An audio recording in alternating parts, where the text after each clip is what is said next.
Hello, everyone.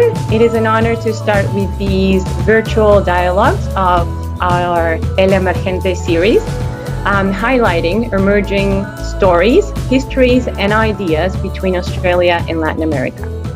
My name is Cristabel Gijena, and I am joined today by Carly Norman. We are part of the Australian LATAM Emerging Leaders Dialogue, and we are building a roadmap towards strong cooperation between the regions through the next generation of leaders. Today, we are delighted to introduce Luz Restrepo. Hi, Luz. Luz studied medicine in Colombia, and she graduated as a GP, where she worked in casualty. She later found that she enjoyed hospital administration more, and she moved into an administrative role, gaining graduate diplomas in business administration and marketing, and an MA in communication. Before leaving Colombia, Luz had established her own communications company and was a university lecturer in marketing. In 2010, she arrived in Australia seeking political asylum. With little English, no Australian connections, and very little money, she decided to reinvent herself as a leader and a social entrepreneur. In 2013, she established SisterWorks, a charity that supported over 900 migrant and refugee women from 70 different countries. Her model, supporting the social inclusion of migrant women, attracted the attention of UN Women, who is now seeking with SisterWorks to replicate it as an international context. With their support, she also designed an e-learning platform. As CEO, she achieved a turnover of 1.4 million by May 2020. By this time, SisterWorks was in a strong financial and leadership position, so she resigned, feeling that it was a good time to take her ideas to the next level.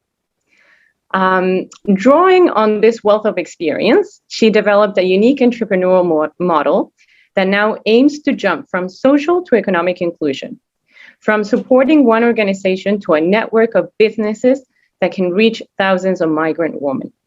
Luz is co-founder of Migrant Women in Business that developed Made by Many Hands and Made by Many Minds, and she was the founder and former CEO of SisterWorks. Thank you, Luz, for your time and your willingness to talk to us today about migrant women in business and the importance of women empowerment and gender equality. Luz, as a first question, we wanted to ask you if you could tell us a little bit about yourself, first of all, and about your arrival to Australia and how that led to the development of your organization's SisterWorks and Migrant Women in Business that also produced Made by Many Hands and Made by Many Minds. A little bit about me. Okay. Probably starting with, I am 55 years old.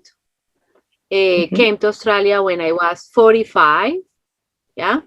You think that when you get older, you can learn the language and you can success in the next country, but you can't. Yeah. And this is one of the blocks that we put sometimes in our mind. I can't, but we can. Yeah. I arrived seeking political asylum, but probably the thing that put me in disadvantage in that time, as many migrants, is I didn't speak the language, I didn't know anyone, and because we were flying, probably we didn't have enough money to pay our bills in this country. At the beginning, the options for a migrant with low level of English and no connectivity is work in activities with your hands, yeah, that when you probably love to work with your mind. I was lucky enough that my husband came with me and he took the responsibility to looking for jobs while I was trying to understand who I was. I think some migrants, we lost our identity when we come to a new country. We don't find what is our value, yeah? And sometimes in these countries, people don't care. Yes, you can vomit all the things that you did in your country, and in the new country, nobody cares about you. And this is probably for migrants, and I said in general, is always a humble pie. We need to learn with humility that we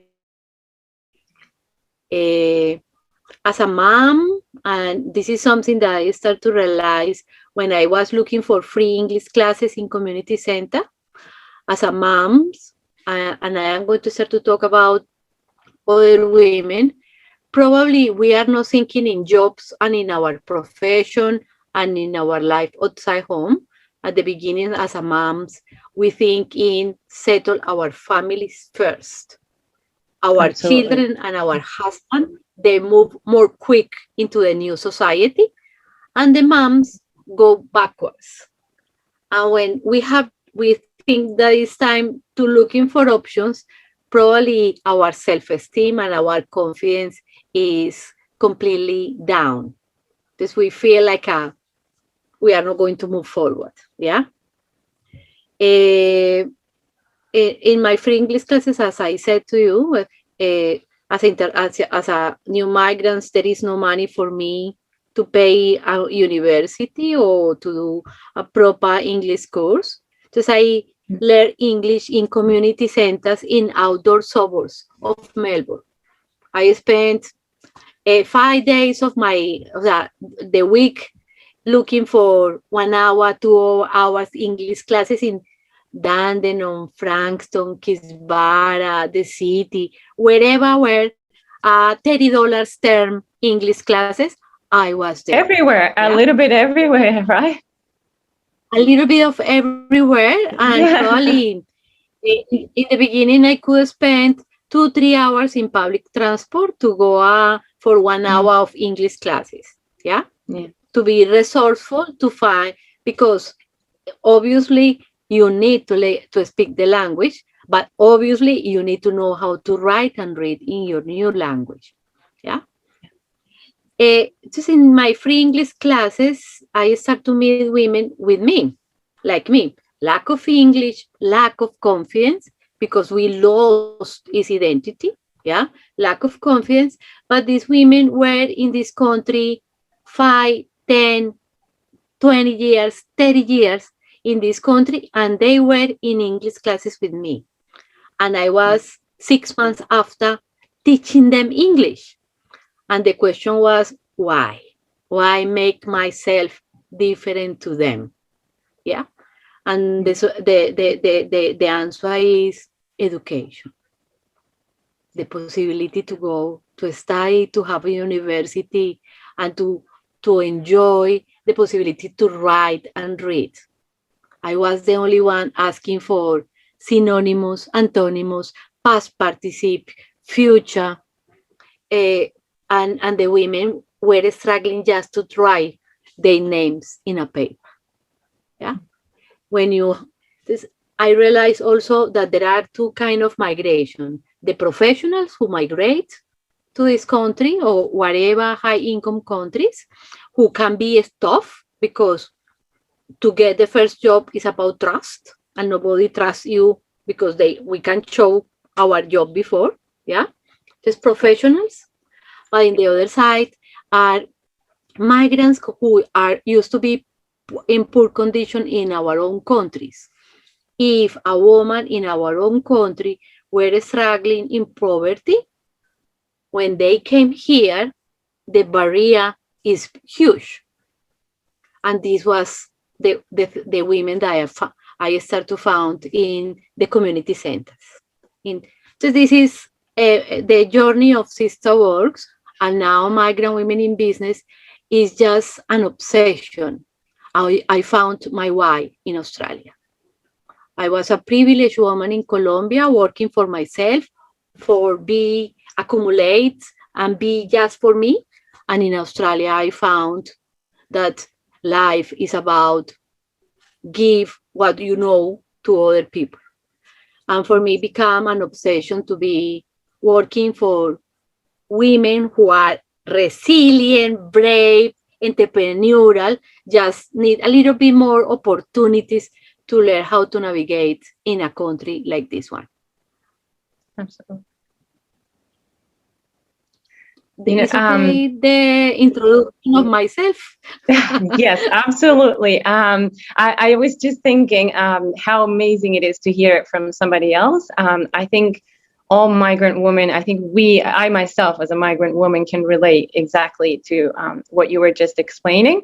You can come as a professional with many years of experience in your country, but when you move to one of these countries, high income countries, you're starting from zero.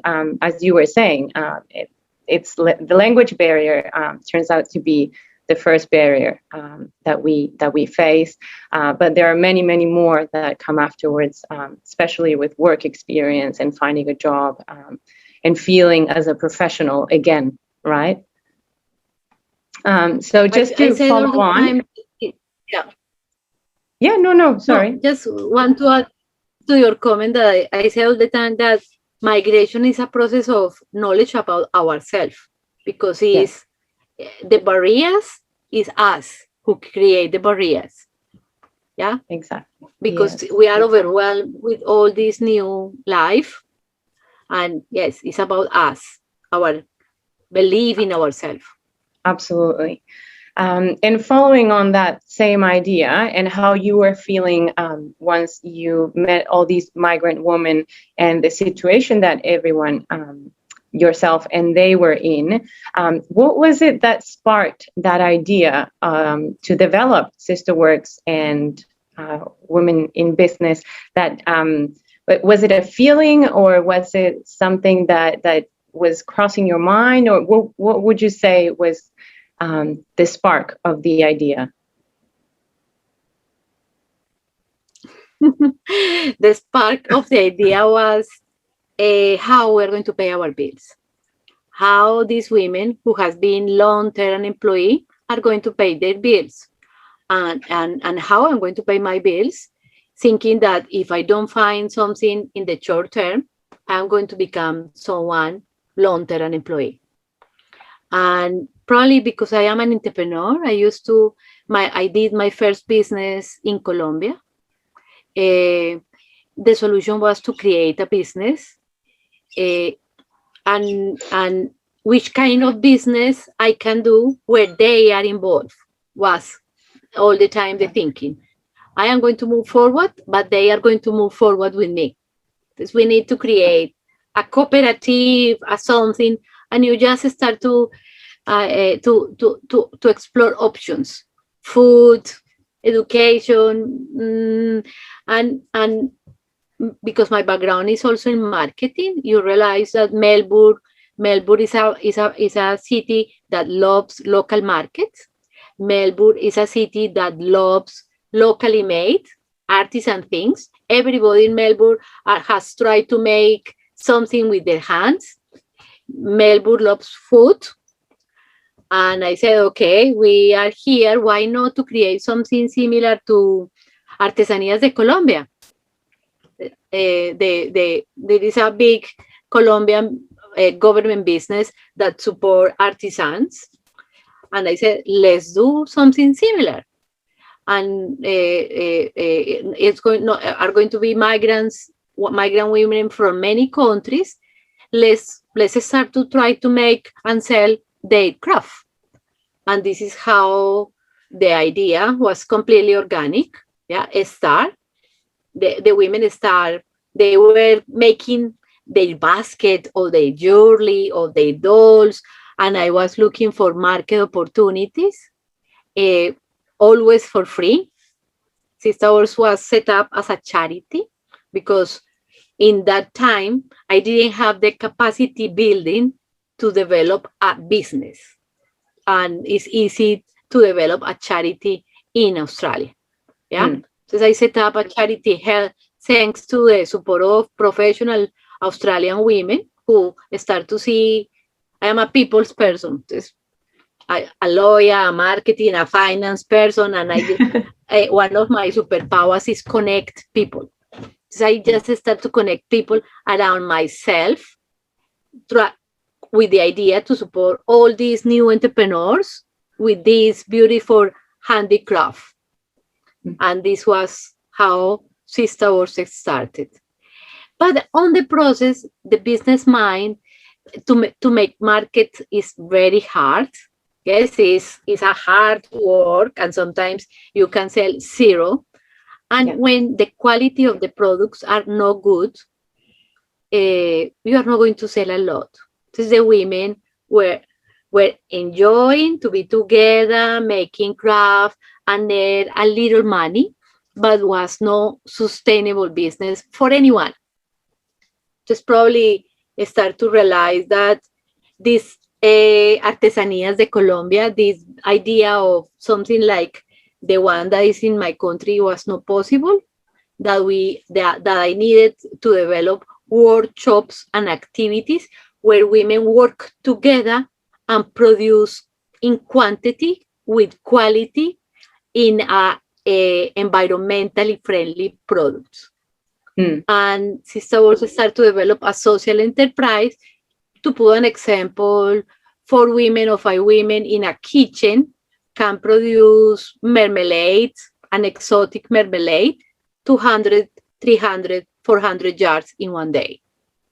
Because when you have the capacity to engage the women around a product, to give them 50% a honest income from the work of and the production, because all the time has been the money of the charity pay the bills, the money of the business go to the women.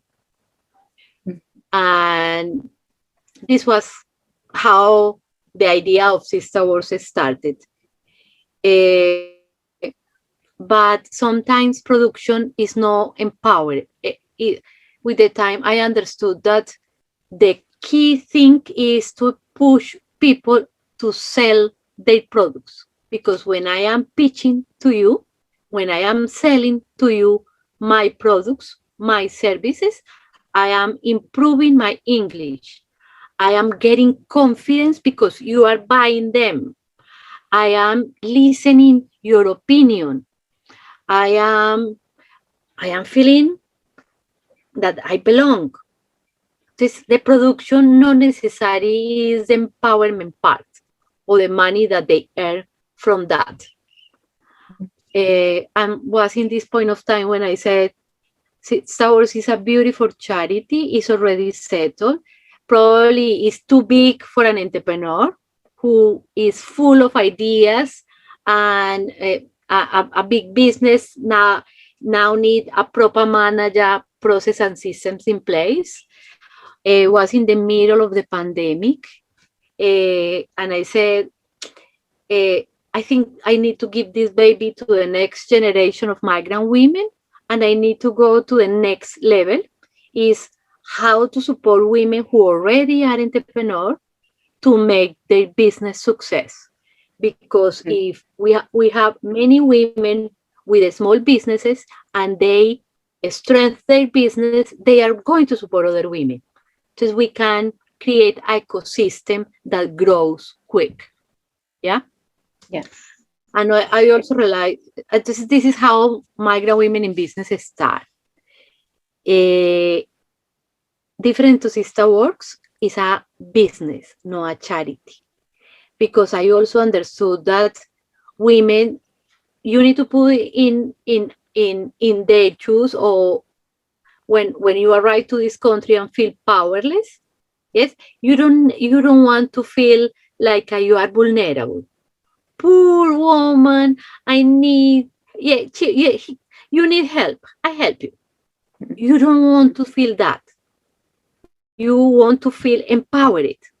Yes, it's a big challenge, but you know how to do it. Do it. Yes? Because I also realize that charities, we need vulnerable people to ask for charity money. But business, we are resilient women who just need is an opportunity to learn how to work. And you learn from me and I learn from you. Because I think so is more empowered when we sit as equals and deal in a business context. always in my mind is first community and first environment, because we are not going to eat money if there is no water in this planet.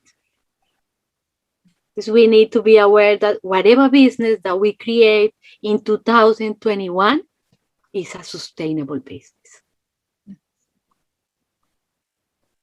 So what is Migrant Women in Business? Is a platform, it's an online platform that support women with a small business. Be entrepreneur is a solitary journey. I am alone doing scarf. I don't. I just try different options, and sometimes depend of if I am with my mindset is okay, or if I am in a pessimistic mood, I am not earning enough money, I'm going to looking for a job. My business is not the best. There's probably entrepreneurs, we need is a network of support. Or another entrepreneur who knows that this is normal. Don't worry. I know how, I know a place where you can sell your scarf. We need networking. We need to connect with another migrant woman with a business. Yeah.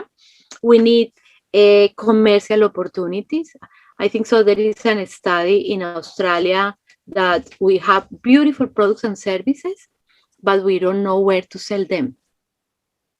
So I am taking advantage that I know many people now that I know to knock doors, and I am opening commercial opportunities for women with small businesses.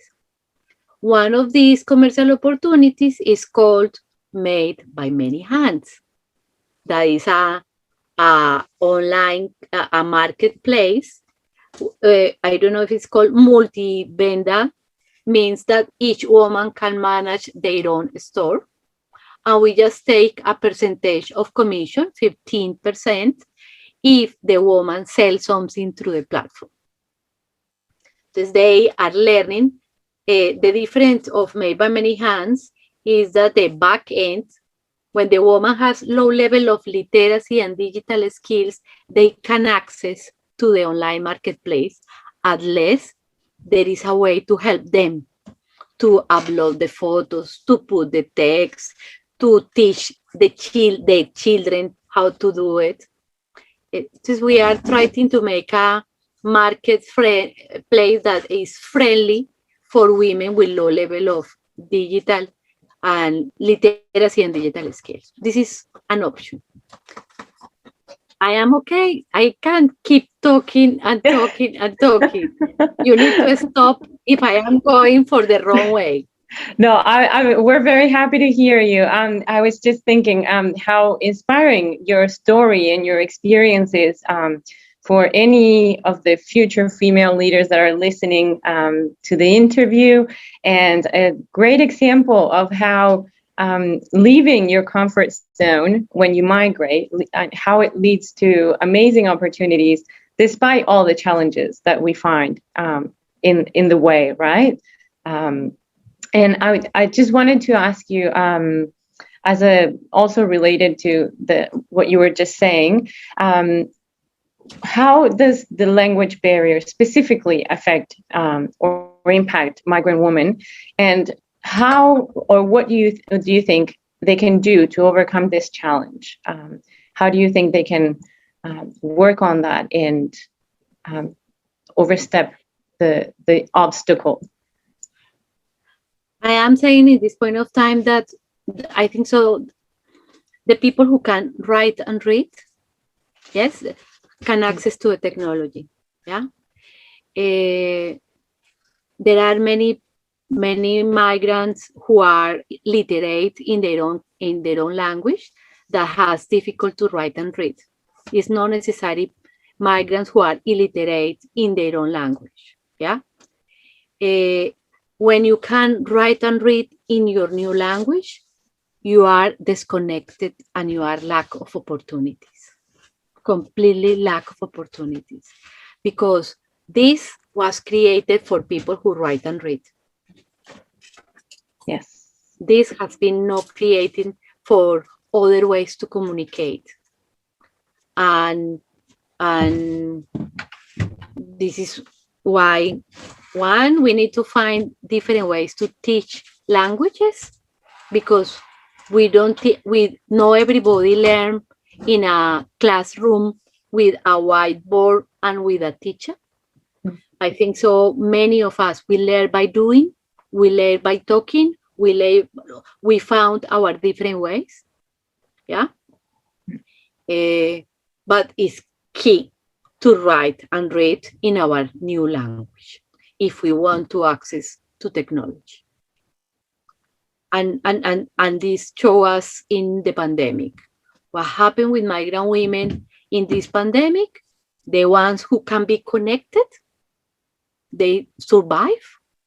There are many domestic violence, yes, when attached with be a migrant woman, yeah. When you don't know where to ask. And I don't know if you have experience, but sometimes our own native communities give us more fear and sometimes manipulate.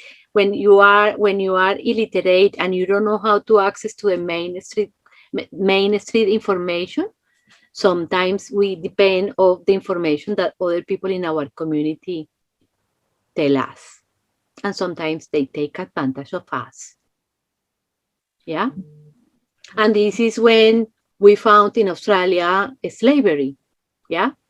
How many people are working for $5, go to a bus and go to a picking fruit in different areas of this country, and the owner of the farm pay the intermediary, but he is not responsible for the people who are into the bus. Yeah. Or how many women are in a slavery situation into their houses because the husband is who speaks the language. Yeah. The language is key, but we need to find ways. That is not by writing and reading in a conventional way. That's very powerful message that you just displayed. I think we can all relate to the challenges of language barriers, but there are different challenges, obviously, depending on each situation. And I think it's very valuable to keep that in mind.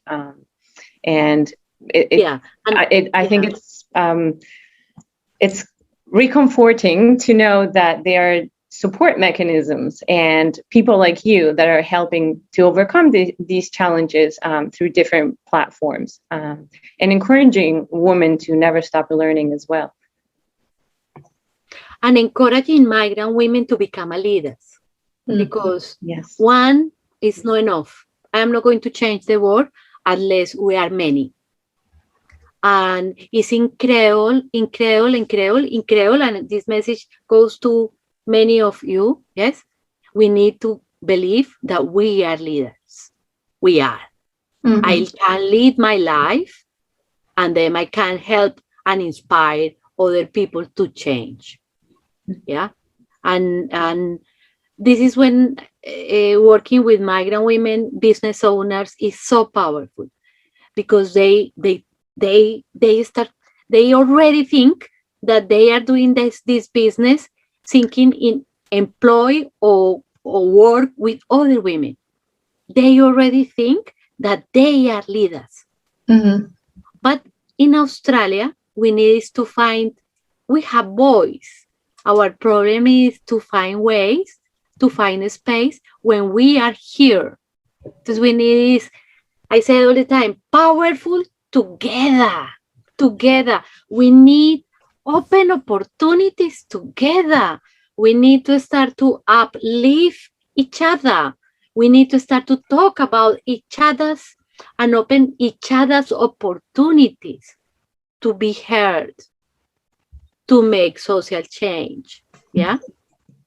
One is incredible, the gap to be a migrant woman. We are in disadvantage. Yeah. Australian men, Australian woman, female migrants, migrant women.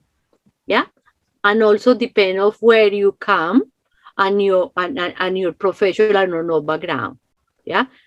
1 of 3 business are made by migrants. 33% of the business in Australia are made by migrants, but 1 of 10 business by migrant women. Means that the majority, o sea, leadership, what are the migrant leaders? Majority men. And if they are not going to open opportunities, we need to open the opportunities for us and for others. And it's economic opportunities, because it's when you know how to pay your bills by your own money.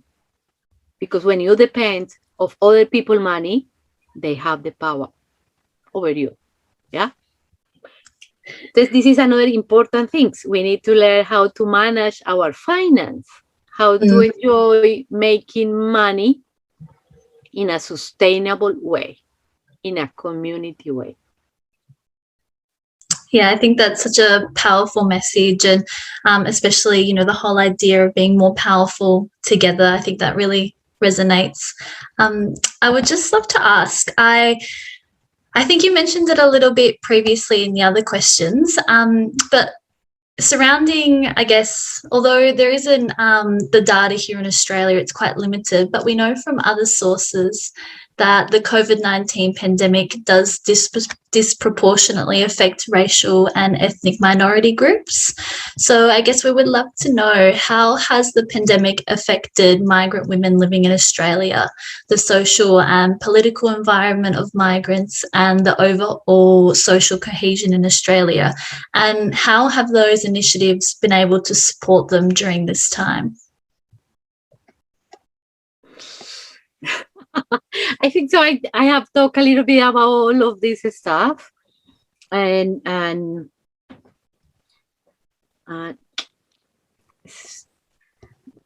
the thing is, I am an entrepreneur, and entrepreneurs, we are full of ideas. We don't find problems. We found challenges, and challenges are opportunities. And for us has been an opportunity, because this is the perfect way where illiterate migrant women or women with low level of digital skills can engage with us. This has been an opportunity because they are at home and they need to connect, and it's by phone, by there are different ways to connect. By voice message, by text, and they start in this conversation. The pandemic also are showing that the domestic violence statistics has raised up, yes, and and we also talk of the same people, women in vulnerability, migrant women, women in the region, indigenous women. Yeah. No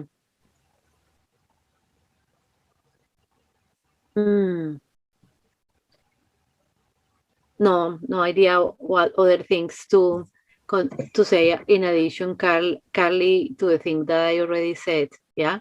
So just touching on that again, so you think that perhaps this has given migrant women more accessibility in that sense, to be able to use their devices to be able to connect with these organizations and initiatives? I don't think so. There is a lot of organizations working to connect with devices. Yeah, I am not sure. Yeah, I think so. Many of the charities working with women must develop ideas to connect. Yeah, but I have no idea how successful they are helping them to empower themselves in this point of time. I just know about my own experience that at the moment we are working with nearly 80 women with small businesses. Yeah. Yeah. and this is the experience that at the moment I have. From SisterWorks, this baby, this first venture now has its own life, yeah. And sometimes they found that it's important to be a little bit away, not to give the opinion because they need to find their own way. Just to be honest, I have tried to be disconnected to allow the new team to move forward. Yeah, I think, there are already so many different variables that migrant women face, let alone adding in a health crisis, which affects all the different social and economic environments even further. I would just love to ask you next, why do you think it is important to have more migrant women in leadership? And why do you consider empowerment to be so significant? How can we as a community help to achieve this goal?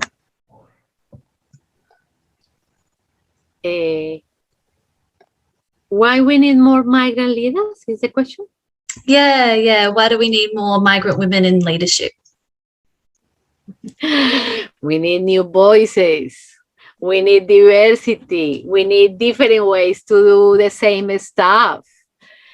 It's incredible how risk adverse are sometimes many broader communities. Yeah.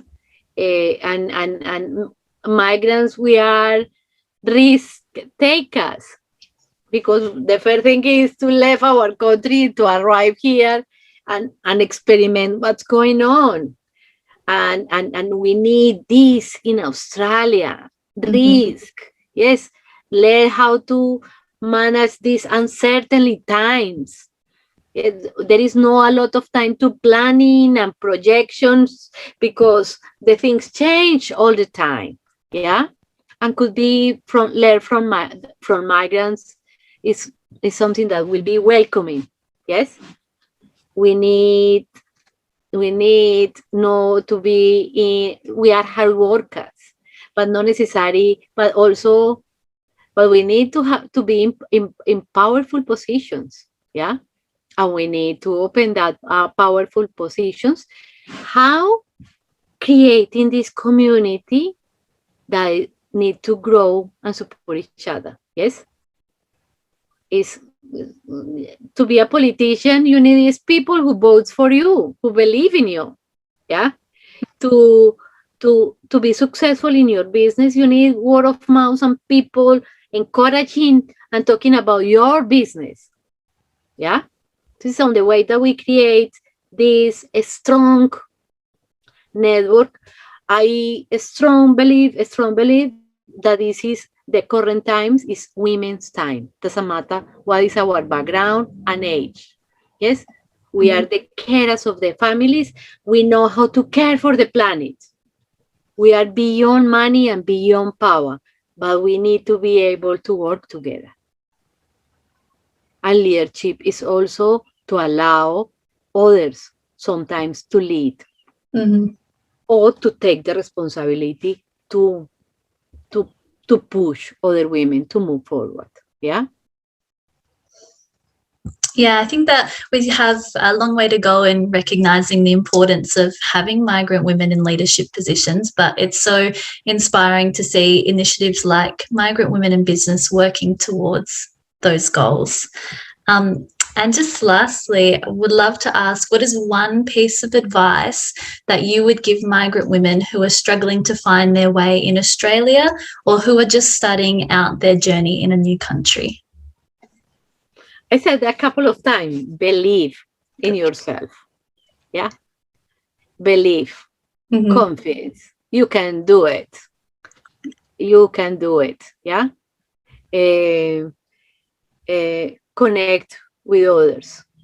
When we don't have money, we need to learn how to make friends, how to make connections, and long-term connections.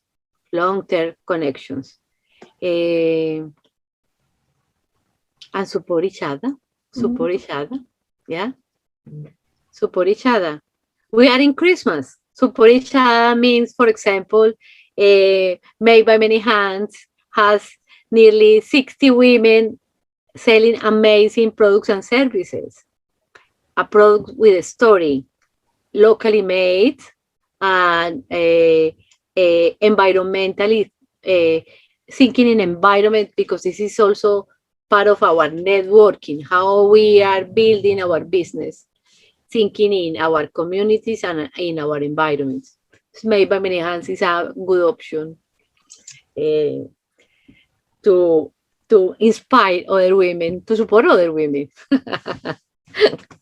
Yeah, it's definitely the perfect time, coming up to Christmas, for people to make those conscious choices and to look for Made by Many Hands. For sure. Yes. Sometimes it's not buy a lot. I think so it's time to know how to buy. Yeah. Where the product comes from, and track the story of the products that you know that is sustainable for the community and for the environment. I am a little bit obsessive with this, because we are going to change. The future depends on us, the present.